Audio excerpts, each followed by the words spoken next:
역대하 34장 29절에서 마지막 33절 말씀 봉독할 때에 주께서 성경에 명하신 바를 따라 주의 말씀 잘 받는 표로 크게 아멘합니다. 봉독합니다. 왕이 사람을 보내어 유다와 예루살렘의 모든 장로를 불러 모으고 여호와의 전에 올라가매 유다 모든 사람과 예루살렘 주민들과 제사장들과 레위 사람들과 모든 백성이 노소를 막론하고 다 함께 한지라.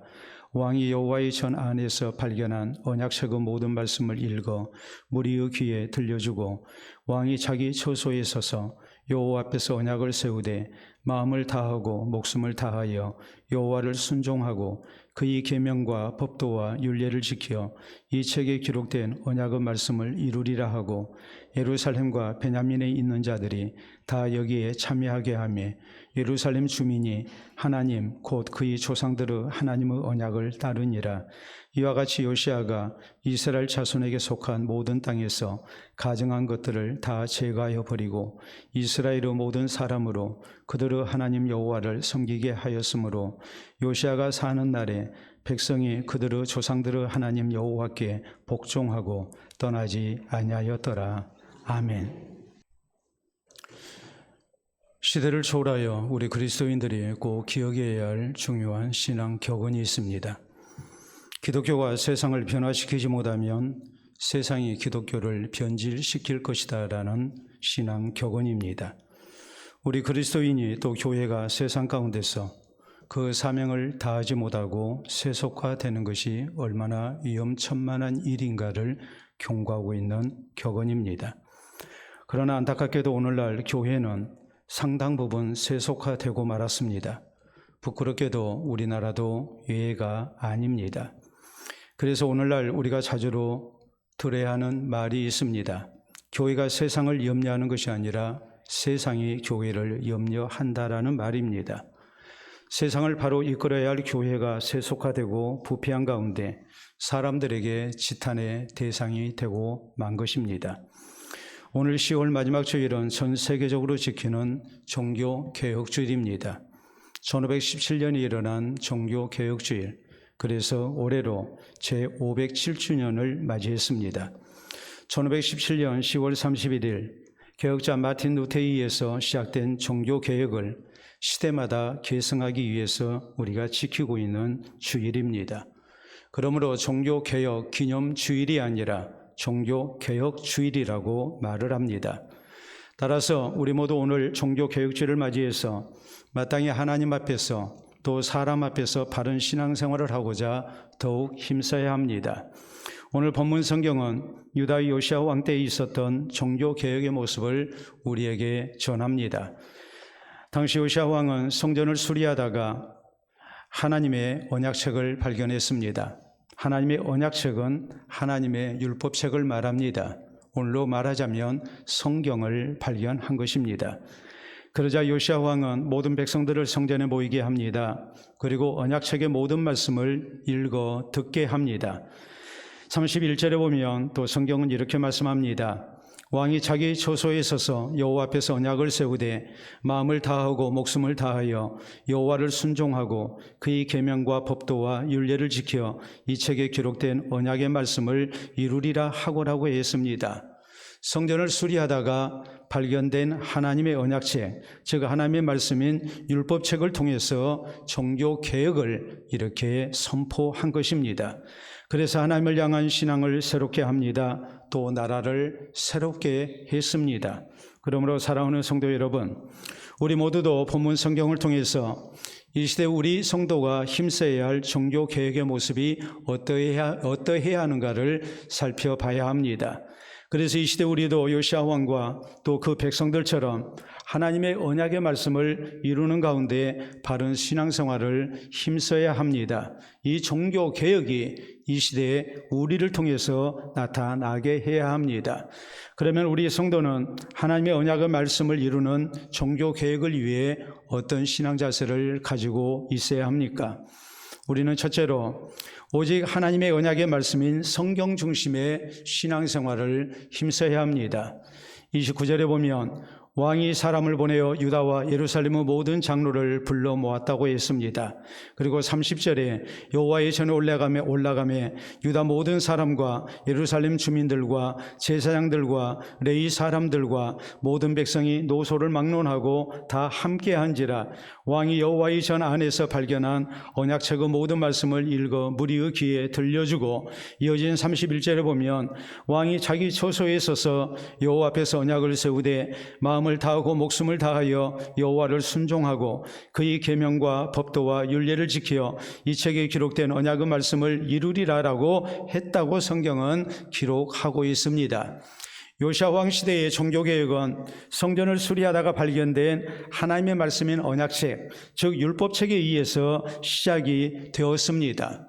요시야 왕과 모든 백성들 함께 모여서 이 언약책에 기록된 하나님의 말씀을 모두가 같이 들었습니다.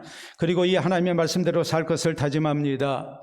오직 하나님 말씀대로 믿고 순종하는 가운데 하나님의 언약대로 하나님이 사랑하시고 복 주시는 백성, 그리고 복된 나라를 이룰 것을 저희는 다짐하고 또 다짐했습니다.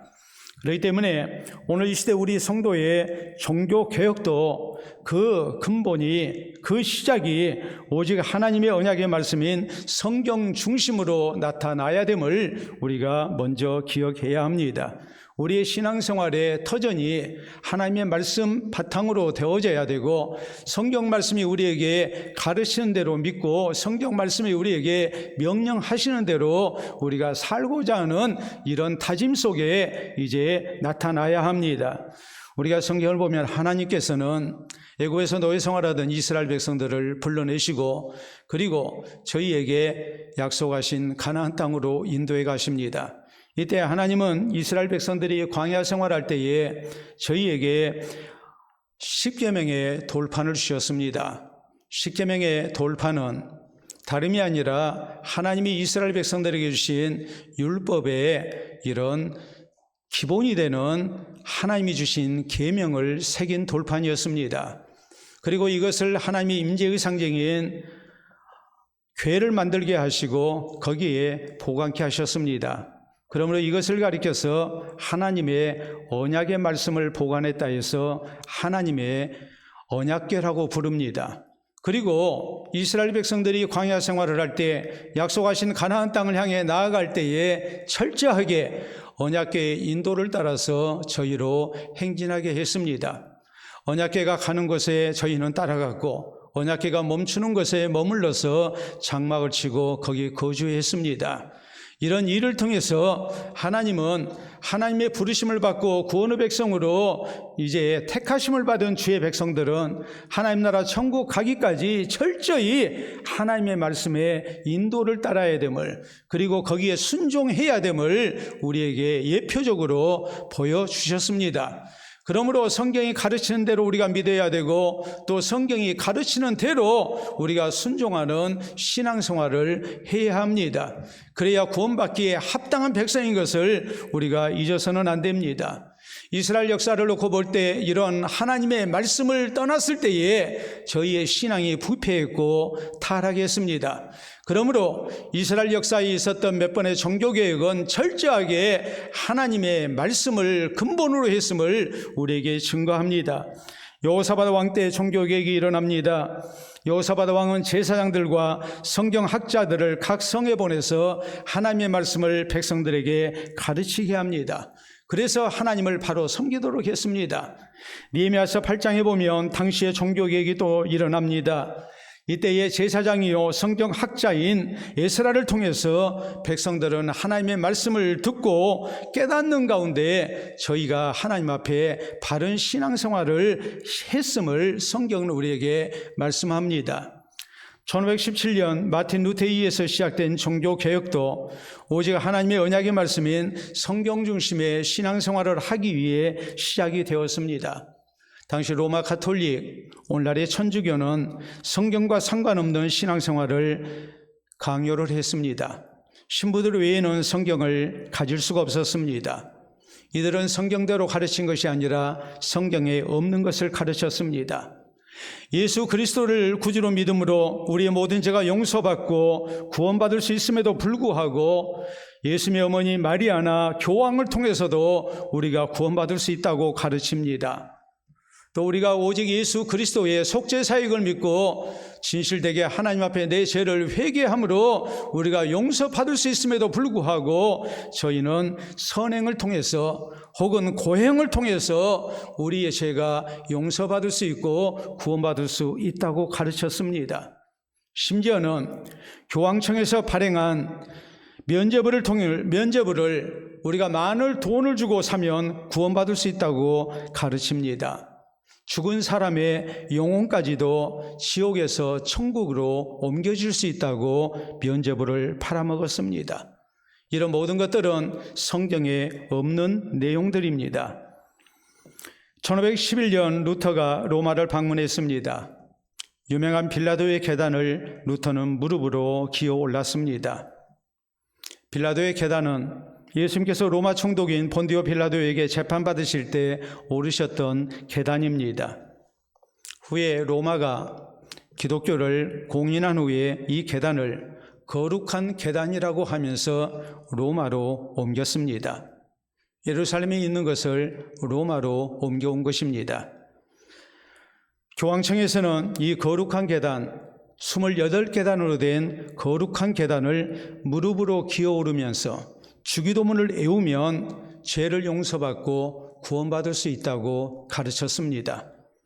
그러므로 루터도 당시 관행을 따라서 무릎으로 거룩한 계단을 기어오른 겁니다. 그러나 수도사요 신학 교수였던 루터지만 그렇게 해도 죄 용서의 기쁨과 평안은 없었습니다. 루터는 기어오르다가 로마서 1장 17절 하나님의 말씀이 그의 영혼을 강하게 때리는 신비로운 체험을 합니다. 오직 의인은 믿음으로 말미암아 살리라. 이 거룩한 계단을 무릎으로 기어오르며 주기도문을 외워서 내 죄가 용서받는 게 아니라 하나님이 성경에 약속하신 대로 예수 그리스도가 나의 죄 때문에 십자가에 달려 죽으시고 부활하셨음을 믿음으로 말미암아 내가 산다고 루터는 확신합니다. 예수 그리스도를 나의 구주로 믿음으로 우리가 구원받는다는 사실을 그는 분명하게 깨닫고 종교 개혁을 시작합니다. 로마 가톨릭 교황청에서 이 루터를 회유하고 이업했습니다. 이때 루터의 대답은 한결같았습니다. 하나님의 말씀인 성경으로 나를 설득하라였습니다. 오직 하나님의 말씀이 성경대로 믿고 살아야 그것이 바른 신앙생활이라는 말이요, 그래야만이 우리가 구원에 이를 수 있다는 말입니다. 그러므로 종교 개혁자들이 내세웠던 슬로건 가운데 가장 중요했던 것은 오직 성경이었습니다. 오직 성경대로 우리가 믿어야 되고 오직 성경대로 우리가 살아야 된다는 말입니다. 안타깝게도 오늘날도 로마에 가면 로마 가톨릭 신도들, 천주교인들은 이 빌라도의 계단을 무릎으로 기어오르면서 주기도문을 외웁니다. 그러면 죄를 용서받고 구원받을 수 있다고 믿습니다. 우리가 사진으로 확인해 보도록 합니다. 로마에 있는 빌라도의 계단, 거룩한 계단입니다. 저기를 저렇게 무릎으로 기어오릅니다. 다음 사진 보시게 되면 저렇게 기어오르고, 또 다음 사진 보시게 되면 저렇게 경건한 모습으로 올라갑니다. 그러면 모든 죄를 용서받고 저 거룩한 계단이 천국 가는 계단이라고 저희는 믿습니다. 참으로 어리석고 안타까운 모습입니다. 사랑하는 성도 여러분, 우리에게 이런 모습이 있어서는 안 됩니다.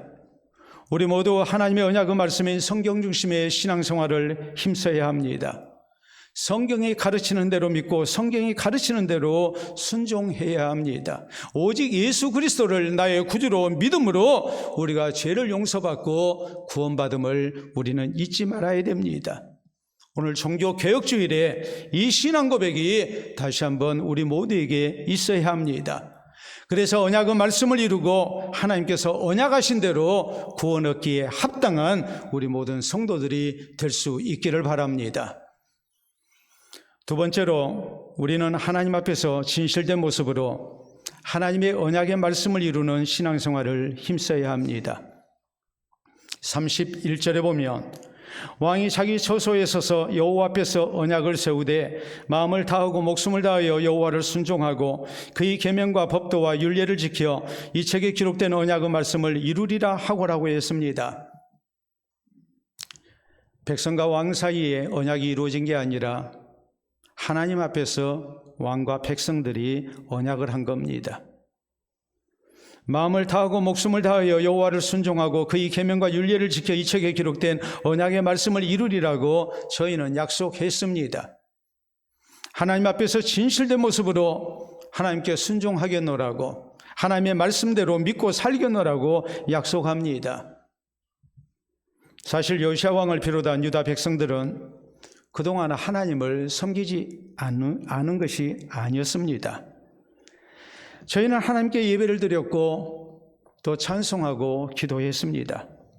안식일이 되면 성전을 찾았고 마땅히 하나님 앞에 경건되이 예배를 드렸습니다. 절기가 되면 또 성전을 찾아서 하나님 앞에 제물을 바치며 저희는 하나님을 섬겼습니다.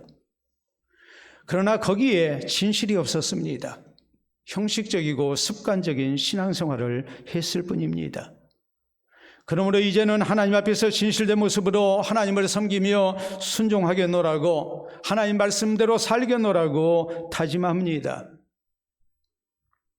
우리가 성경을 보면 이스라엘이 신앙적으로 부패하고 타락한 시대에 두드러진 현상이 있습니다. 그것은 진실된 모습으로 하나님을 섬기지 않는 것이었습니다. 하나님을 섬겨도 형식적이고 습관적으로 예배를 드리는 신앙생활이 있었을 뿐입니다. 그러므로 하나님께서 선지자를 시켜서 크게 책망합니다. 우리가 이사야서 1장 12절에 있는 말씀을 보면 너희가 내 앞에 보이러 오니 이것을 누가 너희에게 요구하였느냐, 내 마당만 밟을 뿐이니라라고 하나님 책망하십니다. 진실되게 하나님을 섬기는 모습이 없었습니다. 스바냐서 1장 12절에 있는 말씀을 보면 하나님 말씀하십니다. 마음속에 스스로 이르기를 여호와께서는 복도 내리지 아니하시며 화도 내리지 아니하시리라 하는 자들에게 내가 징벌하겠다고 경고하십니다. 하나님을 부르고 하나님을 찬송하고 하나님께 기도하고 하나님 앞에 예배 드렸지만은 저희는 하나님이 살아계신다고 믿지 않았습니다. 하나님이 우리의 생사복을 주장하시는 하나님이라고 믿지 않았습니다. 하나님을 우리가 섬겨도 복 주지 아니하시고 우리가 하나님을 섬기지 아니해도 하나님이 화를 내리지 아니한다고 저희는 실제적 무신론자들로서 성전을 출입했을 뿐이었습니다. 그러므로 우리가 에레미야서 7장 4절에 보면 하나님은 에레미야 선지자를 통해서 성전을 출입하는 자들을 향해 외치게 하십니다. 이것이 여호와의 성전이라, 여호와의 성전이라, 여호와의 성전이라 하는 거짓말을 믿지 마라. 여기에 하나님이 안 계신다. 그거 화려한 예배당을 세워놓고 거기에서 하나님 앞에 거창한 예배를 드린다 할지라도 하나님께서는 이미 이 성전을 떠나셨다. 하나님 안 계시는 것이다 라고 외치게 하십니다. 왜냐하면 저희가 형식적으로 예배를 드렸기 때문입니다. 진실된 모습이 없었습니다. 그러므로 우리가 구약 성경 마지막인 말라기에 보면 말라기 선지자 시대에 당시 백성들이 예배를 번거롭게 생각하고 억지로 하나님 앞에 예배드리며 하나님 앞에 제물을 드릴 때에 병들고 잘못된 것을 드립니다. 진실이 없었습니다. 정성도 없었고 믿음도 없었습니다. 그러므로 하나님께서 말씀하십니다. 내가 그런 제물을 받겠느냐? 너희 중에 성전문을 닫을 자가 있으면 좋겠다고 하나님 탄식하십니다. 그러려면 예배 드리지 말라는 거예요. 성전문을 닫아버리라는 거예요. 거짓된 예배, 진실이 없는 예배, 형식적인 예배를 하나님께서 참으로 통탄하시면서 이렇게 무서운 책망을 하십니다. 우리 예수님께서는 하나님은 영이시기 때문에 영과 진리로 예배 드려야 된다고 강조하셨습니다. 우리의 진실이 있는 예배를 드릴 것을 우리 주님은 말씀하십니다. 성경 말씀을 근거로 한 진리의 예배를 드리라고 주님께서는 명령하십니다. 진리 대신 예수님을 통해서 우리가 하나님 앞에 나아가야 됨을 말씀하십니다.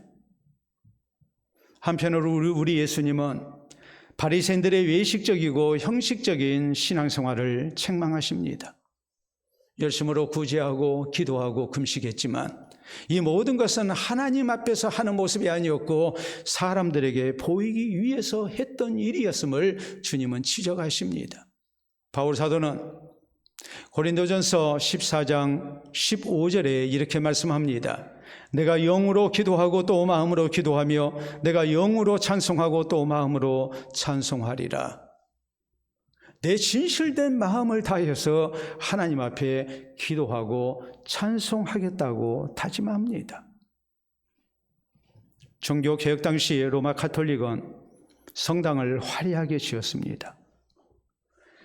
신부들의 복장도 아주 화려했습니다. 예배 순서는 장엄했습니다. 그러면서 점점 의식화되고 형식화돼 갔습니다. 예배는 라틴어로만 진행이 됐습니다. 천국에 가면 우리가 다 라틴말을 할 것이다 라고 주장하면서 라틴말로만 예배를 진행합니다. 신도들은 무슨 말인지 몰랐습니다. 민족과 나라를 막론하고 모든 가톨릭 신자들은 다 라틴어로만 예배를 드려야 했습니다. 신부가 강론하는 것도 성경 몇 구절 읽고 난 다음에 이걸 라틴어로 낭독하고 난 다음에 라틴말로 강론을 했습니다. 그러므로 무슨 말인지 모릅니다. 그저 눈치 봐가면서 아멘만 열심히 했습니다. 그러면 구원받는다고 생각을 했습니다. 철저히 형식적인 예배를 드린 겁니다. 그러므로 종교개혁자들은 종교개혁을 일으키면서 예배당을 화려하게 짓지 않았습니다. 실제 제가 지난 5월에 종교개혁자들의 섬기는 교회를 가봤더니 루터나 칼뱅이 섬겼던 교회에 외관도 수수하고 내부도 수수합니다. 이탈리아나 혹은 프랑스에 있는 그런 아주 크고 화려한 예배당과는 비교가 되지 않습니다. 종교개혁자들은 예배 순서도 간소화했습니다. 설교자나 성가대 복장도 화려하지 않고 검소하게 했습니다. 왜냐하면 이런 것들 때문에 예배가 의식화되고 형식화되면 신앙이 병들 수 있기 때문입니다. 대신에 예배 순서 가운데 설교 시간을 많이 했습니다. 많은 설교 시간을 통해서 성경 중심의 신앙생활을 하게 합니다. 그런가 하면 하나님을 향한 예배만큼 중요하다고 강조하고 지도했던 것이 있습니다. 그것은 예배가 끝난 후에 사람 앞에서 하나님 말씀대로 사는 거라고 강조합니다. 이것이 진정한 예배고 진정한 개혁이라고 가르쳤습니다. 그러나 안타깝게도 오늘날 형편을 보면 종교개혁 당시로 돌아가고 있습니다. 예배당은 갈수록 화려해집니다. 설교자와 성가대 복장도 점점 화려해집니다. 예배 순서는 점점 복잡하고 하나님을 향한 예배가 아니라 사람의 감각에 호소하는 아주 감각적인 예배를 드립니다. 설교 말씀보다도 다른 순서가 강조됩니다. 하나님 말씀대로 사는 것을 소홀히 합니다. 그래서 성도들이 삶의 현장에서 성도로서 불신자들과 차별화된 모습이 전혀 나타나지 않습니다. 사랑하는 성도 여러분, 우리 하나님은 예배당이 화려해서 웅장해서 거기 계시는 것이 결코 아닙니다. 예배 순서가 엄숙하고 멋있어서 하나님이 계신 게 아닙니다. 설교자나 성가대의 복장이 화려해서 하나님이 함께 하시는 게 결코 아닙니다. 우리 하나님은 주의 이름으로 모인 성도들이 마음과 뜻을 다하여 진실되게 하나님 앞에 예배드릴 때 함께 하시고 그 예배를 받으십니다. 하나님 영광을 나타내십니다. 그 예배를 통해서 하나님의 구원과 은혜와 복을 허락을 해주시고 우리의 기도에 응답을 해주십니다. 또 우리 성도가 진실된 모습으로 하나님의 말씀에 순종하며 살아갈 때에 그 신앙을 인정하시고 저를 사랑하시고 약속하신 복을 나타내십니다. 그러므로 우리 모두 하나님 앞에서 진실된 모습으로 하나님을 섬겨야 됩니다. 예배드릴 때, 기도할 때, 찬송할 때, 우리가 봉사할 때, 헌금할 때, 이 모든 것에 우리의 진실이 있어야 됩니다. 하나님 말씀에 진실된 모습으로 아멘하고 순종해야 됩니다. 그리스도로서 우리가 바른 신앙생활을 힘써야 합니다. 이 종교개혁이 이 시대에 우리에게 있어야 합니다. 그래서 하나님의 언약의 말씀을 이루는 가운데 하나님의 언약대로 구원 얻기에 합당한 우리 모두가 될 수 있기를 바랍니다. 세 번째로 우리 모든 성도는 다 함께 하나님의 언약의 말씀을 이루는 신앙생활을 힘써야 합니다. 29절은 말씀합니다. 요시야 왕은 사람을 보내어 유다와 예루살렘의 모든 장로들을 불러 모았다고 말씀합니다. 30절에 보면 유다 모든 사람과 예루살렘 주민들과 제사장들과 레위 사람들과 모든 백성이 노소를 막론하고 다 함께 했다고 또 기록합니다. 32절에 보면 예루살렘과 베냐민에 있는 자들이 다 여기에 참여하게 했다라고 말씀하고 있고 33절에 보면 이와 같이 요시야가 이스라엘 자손에게 속한 모든 땅에서 가증한 것들을 다 제거하여 버리고 이스라엘의 모든 사람으로 그들의 하나님 여호와를 섬기게 하였으므로 요시야가 사는 날에 백성이 그들의 조상들을 하나님 여호와께 복종하고 떠나지 아니했다라고 성경은 분명하게 말씀합니다. 언약의 말씀을 이루겠노라고 하나님 말씀대로 우리가 하나님을 진실되게 섬기며 주의 말씀에 순종하겠노라고 다짐했던 것, 요시야 왕을 포함해서 누구 하나 예일 수가 없었습니다. 모든 백성들이 하나님 앞에서 하나님의 말씀을 따라서 진실된 신앙생활할 것을 굳게 언약했습니다. 민족적이고 국가적인 종교개혁이 일어난 겁니다. 이것은 일회성 종교개혁이 아니었습니다. 요시야 왕이 사는 날 동안 모든 백성이 하나님을 향한 바른 신앙생활을 힘썼음을 우리에게 말씀합니다. 이 시대 우리의 종교개혁도 바로 이런 모습이 되어야 됩니다. 신학자들만의 종교개혁, 또 목회자들만의 종교개혁이 돼서는 안 됩니다. 모든 성도가 다 함께 해야 합니다. 우리 예수님은 형제의 눈 속에 있는 티를 빼려고 하지 말고 내 눈 속에 들보를 먼저 빼라고 말씀하셨습니다. 다른 사람의 잘못을 비판하고 고치려기보다는 나를 비판하고 내 잘못부터 먼저 고치는 사람이 되어야 됨을 말씀하십니다. 그러므로 우리 성도는 다른 사람 개혁하려 하지 말고 나 자신부터 개혁해야 합니다. 우리 모두가 다 함께 우리의 잘못된 신앙생활을 개혁해야 합니다. 1517년 독일의 마틴 루터가 종교개혁을 일으켰을 때에 독일 국민들 모두가 함께 했습니다. 그래서 독일의 개신교를 루터교라고 말합니다. 오늘날 독일은 기독교가 국교입니다. 국민의 98%가 루터 교인들입니다. 루터가 종교개혁을 일으킨 도시인 비텐베르크시를 마틴 루터시로 개명을 했습니다. 독일 모든 국민들은 종교세를 냅니다. 연소득세의 8에서 9%를 냅니다. 그리고 목회자는 정부 공무원입니다. 모든 아이들은 유아 세례를 받습니다.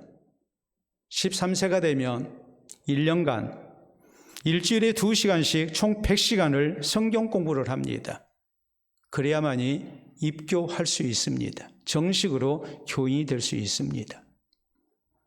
이때가 되면 부모와 친척이 모두 모여서 축하잔치를 해줍니다. 그만큼 모든 국민들이 하나님을 향한 바른 신앙으로 사는 것을 당연시하고 있습니다. 그리고 이것은 큰 축복으로 여깁니다. 독일 학교의 방학은 모두 기독교 절기와 관련됩니다.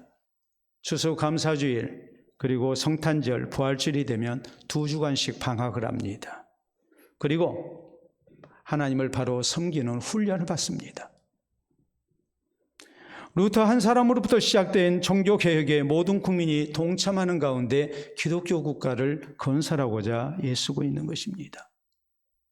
사랑하는 성도 여러분, 지금부터 507년 전인 1517년에 시작된 종교개혁은 개혁자들만 하지 않았습니다. 신학자들만 하지 않았습니다. 많은 성도가 함께 했습니다. 그래서 로마 카톨릭에 의해 잘못된 우리 기독교를 바른 길로 가게 했습니다. 이 시대의 종교개혁 역시 마찬가지입니다. 우리 모두가 함께해야 합니다. 모든 성도가 다 함께 바른 신앙생활을 힘써야 합니다. 그래서 우리 교회가 하나님 앞에 바른 교회가 되고 또 우리 기독교가 하나님의 언약의 말씀을 이루어 나가는데 우리 모두가 함께 쓰임받을 수 있기를 간절한 마음으로 우리가 다짐할 수 있기를 바랍니다. 마틴 루터와 함께 종교개혁에 앞장선 또 한 사람의 유명한 종교개혁자가 있습니다. 우리 장로교회의 창시자인 칼뱅입니다.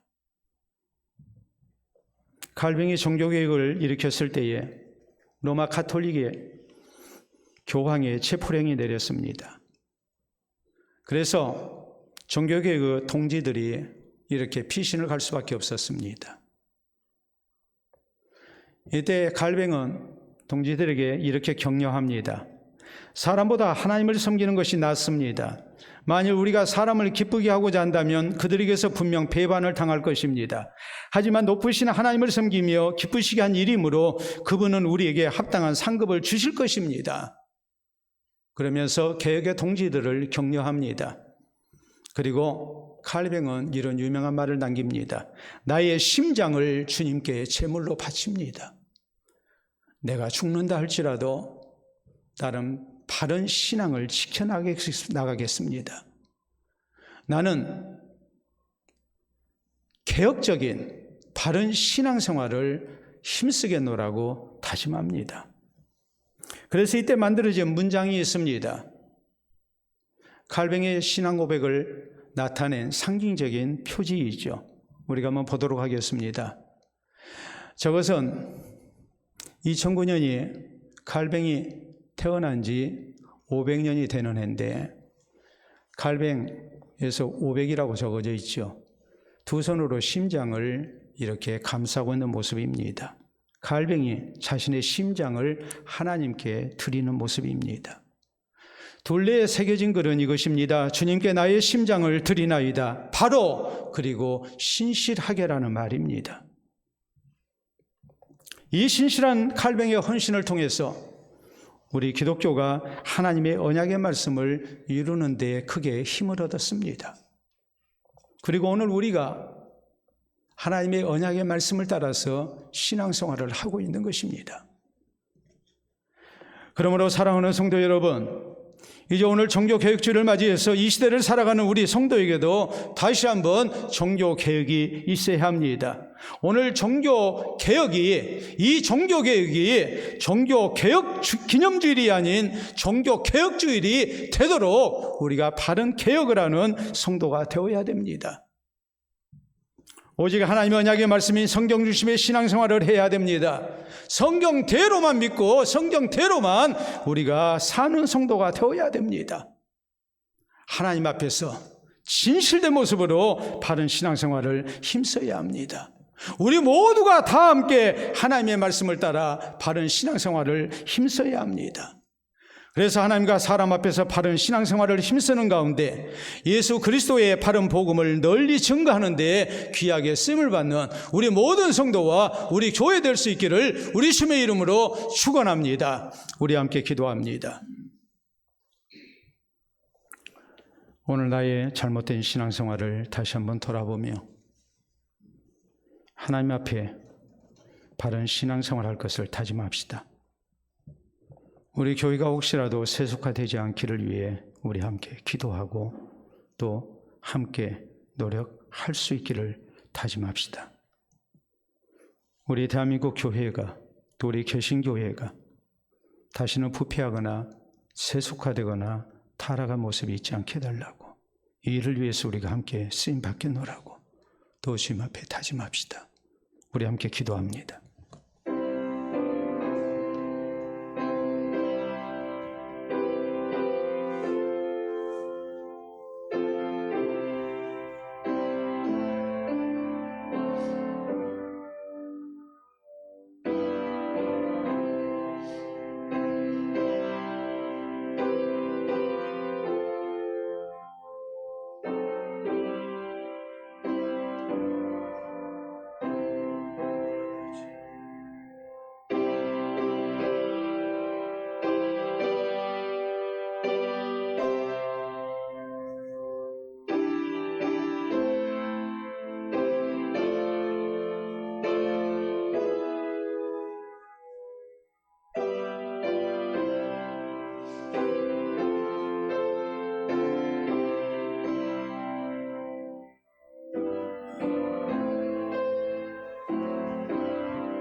자비로우신 우리 아버지 은혜를 진심으로 감사합니다.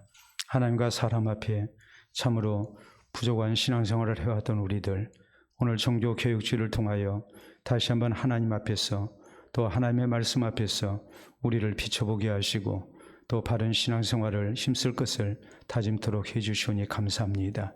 하나님의 언약의 말씀을 따라 예수 그리스도를 우리가 진실되게 구주로 믿고 또 주의 말씀 순종하며 살기를 원합니다. 하나님 앞에서 진실된 모습으로 주를 섬기며 바른 신앙생활을 할 것을 우리가 다짐합니다.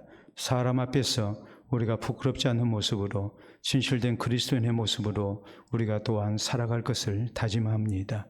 우리 시대에 이 아름다운 종교개혁이 늘 있게 하시고 하나님과 사람 앞에 항상 바른 신앙생활을 힘쓰게 하셔서 주께는 영광이 되게 하시고 많은 사람들에게 본이 되게 하시고 또 저희를 주님 앞으로 인도하는 데 귀하게 쓰임받는 우리 모든 성도들이 되게 해 주시옵소서.